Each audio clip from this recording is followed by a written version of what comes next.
When you picture Paul the Apostle, what comes to mind? I think for many of us, it's, a lone figure, maybe writing letters, maybe arguing somewhere. Yeah, that's a common image. But the source material we've been looking at, it paints a totally different picture. It shows, well, less of a solo preacher, more of a movement strategist, someone with a really complex, integrated plan. Mm-hmm. So today, we're doing a deep dive into these excerpts, some really fascinating notes and articles we found that seem to lay out Paul's, his blueprint, not just for planting a church here or there, but for multiplying God's kingdom across whole regions. That's exactly right. What really jumps out from this material is this wasn't just haphazard travel. It wasn't simply reacting to situations as they popped up. Right. It seems to be a very carefully designed strategy, one that wove together, everything, making disciples, building teams, starting new gatherings, teaching, ongoing support. The material actually calls it serving a movement, intentionally. And these sources, they really push back against that simpler image of Paul, don't they? Right. Giving this kind of surprising angle on his actual methods. They really do. So our mission for this deep dive is basically to pull out the key elements of this blueprint. What were the core ingredients, in this comprehensive plan? Okay, let's unpack this strategy together. Okay. So a core idea the material points to is that this kind of movement growth, it doesn't just happen. It takes real work, like a farmer working a field, Makes sense. Not just prayer alone. Exactly. Prayer was foundational, absolutely, but the work part was this integrated plan. It had specific interconnected pieces. Okay, so what's piece number one? The sources seem to emphasize something right off the bat. Yes, fundamental. A deep dependence on the Holy Spirit. The material highlights that Jesus himself was the model here. He commissioned his followers, promised the Spirit's power. You see it in Matthew 28, Acts 1. Right, the Great Commission and the promise before ascension. Precisely. And just like Jesus was set apart by the Spirit, the material shows the apostles were too. Acts 13 talks about that setting apart. For the mission work. Yes. And it wasn't just like a one-time boost. The Spirit actively guided them. Acts 16 gives those examples of being prevented from going to Asia or Bithynia. Blocked doors. Blocked doors, exactly. But then opening doors really clearly into Macedonia and Greece. And specific spiritual gifts were crucial and intentionally given, like Timothy receiving a gift through the laying on of hands. You see that in the letters to Timothy. So this reliance on Jesus' way and the Spirit's leading, it wasn't optional. It was the engine. Absolutely foundational. You can't really understand the rest without it. Okay, so Spirit dependence is non-negotiable. But the sources also show a surprising amount of, practical thinking. What's another key piece here? Yeah, beyond the spiritual, the material really emphasizes careful, practical preparation. It wasn't just showing up and, hoping things worked out. Can you give an example? What kind of preparation are we talking about from the sources? Well, a really clear one is at the end of his second journey. Paul leaves Corinth, but he already has a plan for Ephesus. Okay. And part of that plan, the sources show, was relocating Aquila and Priscilla there ahead of him. He parks them in Ephesus before he even makes his first quick visit. That's in Acts 18. Wow. Okay, so he's literally setting up pieces on the board beforehand. That's what it looks like. Yeah. And then think about the end of his third journey. The material points out he writes that letter to Rome, specifically preparing them for the work he wants to do further west. Right, towards Spain. Exactly. And what's fascinating there in Romans 16 is that Aquila and Priscilla, they've moved again. Now they're in Rome. No way. Yes. And Paul lists all these connections he has in Rome. The sources even ask, was this pattern of moving key people like Aquila and Priscilla around part of his deliberate strategic preparation? That's a really striking thought. It wasn't just Paul. It was groundwork laid by a whole network, which I guess leads right into the next big idea from the sources. Yeah. His focus on natural leaders. What's the pattern there? Well, the pattern seems to be entering new areas with these small teams, right? Maybe just 2 or 3 people. And then intentionally growing those teams by bringing in new disciples right from that local harvest.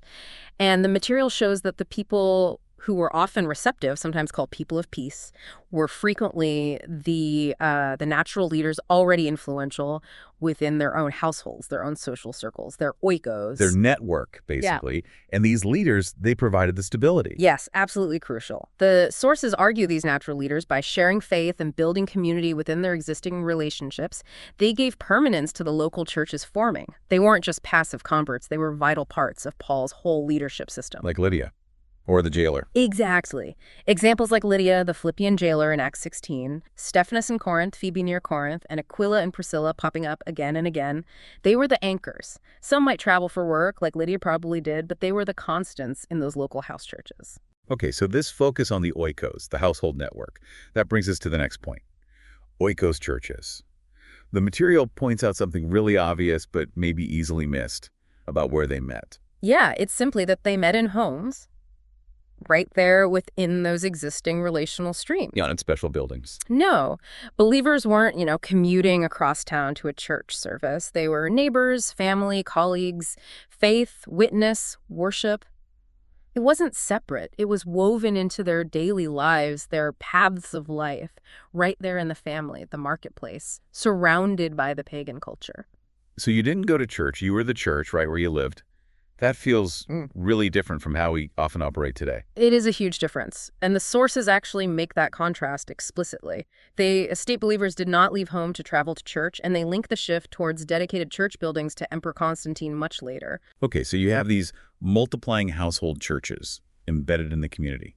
How did Paul and his teams provide, oversight? Connection, especially as things grew across a city or region. This leads to the idea of area leaders or elders. Right. The material shows that those initial Oikos leaders, they started taking responsibility almost immediately, like Lydia and the jailer, leading their whole households into faith and baptism. Acts 16 again, yeah. But the key insight here from the sources is that these new leaders weren't just, left hanging. So the initial team didn't just vanish? Not necessarily, or not all of them. The sources point out that often key team members would stay behind, or be specifically placed there. Luke, for instance, seems to have stayed in Philippi after Paul and Silas left. Okay. And later, Paul writes to the Philippians addressing overseers and deacons, terms the sources suggest might cover both house church leaders and maybe those overseeing a few house churches. And then you have Silas and Timothy being left in Thessalonica and Berea. And Timothy was explicitly given ongoing responsibilities in Ephesus, a big city, lots of leaders, but clearly needing some kind of regional coordination. And some of those household leaders stepped up into broader roles too. That's what the material explains, yes. People like Stephanas, whose household served the wider church in Corinth, and Phoebe, called a servant or maybe patron of the church in Cenchrea. Right, Romans 16 again. And Aquila and Priscilla, who seem to have taken on significant roles, even risking their necks, Paul says, for all the Gentile churches. And the sources, again, make that point. It was after Constantine and the shift to buildings that women were often excluded from these kinds of ministry roles. So these area leaders or elders was their main job, according to sources. The key idea seems to be that their primary role wasn't just leading one house church, it was overseeing the multiplication of house churches across a city or a region. Multiplication oversight. Exactly. The term elders gets used for leaders in Jerusalem, in Galatia, and when Paul calls for the elders of the church in Ephesus in Acts 20, the sources suggest this group likely included both key house church leaders and these broader area overseers. And he gave them a pretty heavy charge, didn't he? Oh, huge. He tells them, keep watch over yourselves and all the flock. He commits them to God and trusts them with building up the church.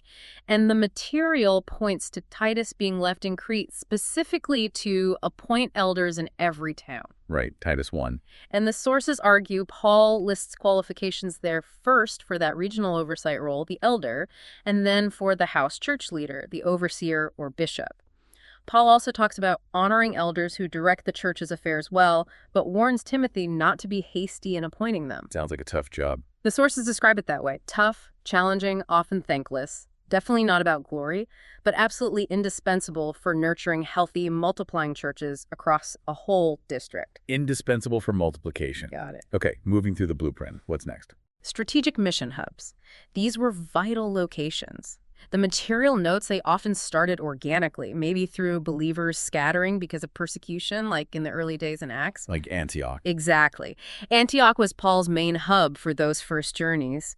Later, Ephesus became a key hub for Asia and Rome for the western part of the empire. And what were these hubs like? Big buildings, ministry centers? No, the sources are really clear on this. They were not static mission stations or, popular ministry centers like we might think of today. They were based in whatever space was available, community halls, rented rooms, even prisons sometimes. Wow. The material has a great quote.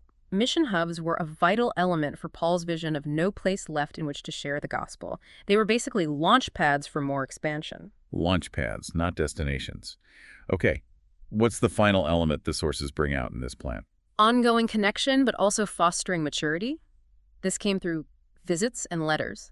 Paul would revisit churches he'd planted. He wrote letters both to churches he knew well and some he hadn't even met yet.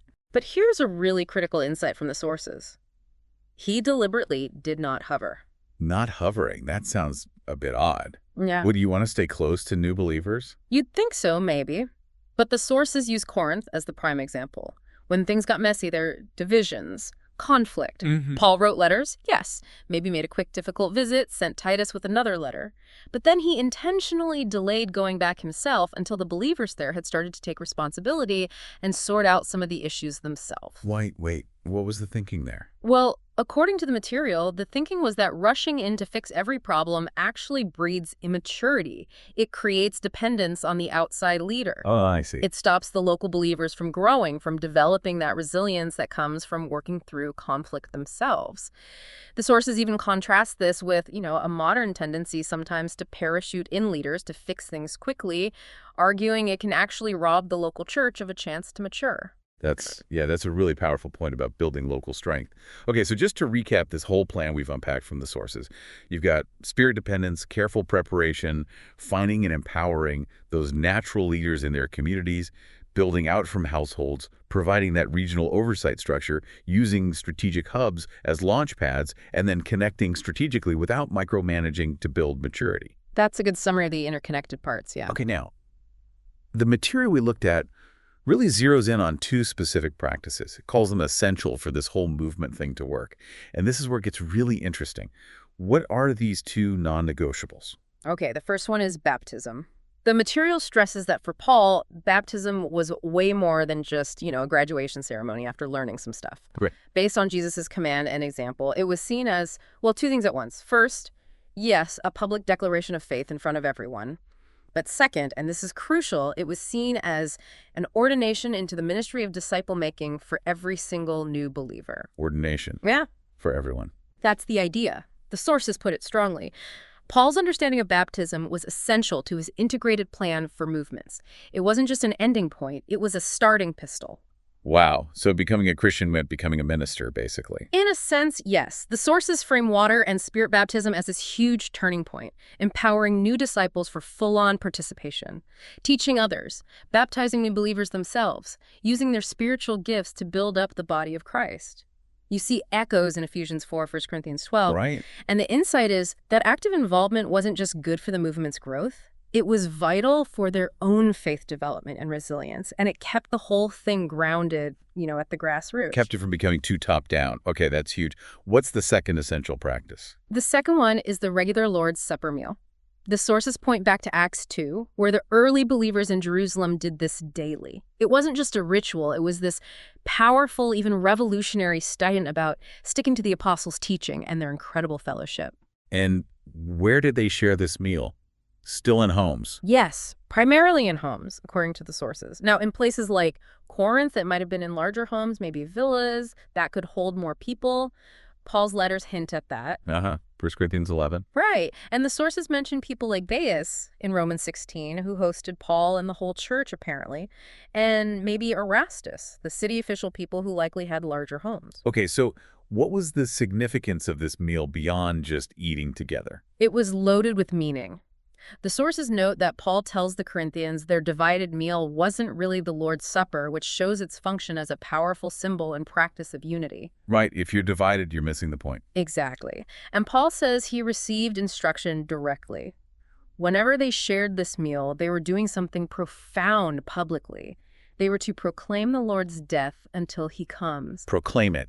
Through the act itself, this regular meal happening right there in their everyday lives, on their paths of life, it wasn't just looking back. It celebrated Jesus' death and resurrection, yes, but it was also a public declaration of their ongoing faith, a testimony that he is coming back, and importantly, a natural way to draw others, family, friends, neighbors, right into the story, into his movement. So baptism as commissioning everyone into ministry, and the Lord's Supper as this regular, unifying, proclaiming meal right in the heart of their lives. These weren't just side activities. They were core engines of the movement. That's exactly how the sources portray them, dynamic forces. Mm, And, tied into all this is the team concept. The material just briefly touches on it, but it's important. Jesus talked about the church as a team, like in Matthew right. 18, and Paul, the sources show, almost always worked with teams. And critically, these team members often came from the local harvest. They knew the people, they were burdened for the people. Paul poured himself into equipping them, and that's how he multiplied his impact far beyond where he could physically be. Right, not just relying on himself.